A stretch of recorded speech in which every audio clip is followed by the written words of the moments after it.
are likely to hit 40 degrees Celsius. Now, it points out that they're being a danger to life with the risk of illness not limited to vulnerable people. So basically anybody. This highest warning covering London and parts of central England warns of widespread impacts to people's lives. So I'm joined now in the studio by author of Your Health in Your Hands, Dr. Emerka Okorocha. I was going to say... I just say Dr. Emerka Okorocha. Yes, I knew. I just said... You got there in the end. At the same time as me.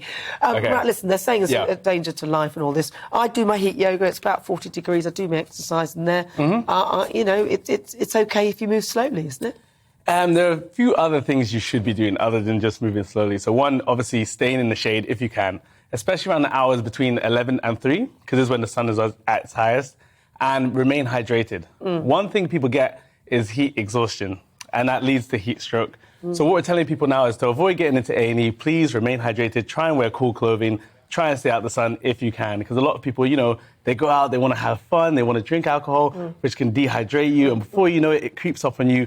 You're suffering from symptoms of heat exhaustion, which could be like confusion, excessive sweating, feeling very thirsty. And if you're not cooled down within 30 minutes, that's when this could develop into heat stroke. And heat stroke is what brings you to me into A&E. And that's when people get really confused, unresponsive. Did you say heat stroke brings us to you? Yeah. I'm drawn Don't by try and get heat stroke. Don't try and, trust me, don't try and get heat stroke.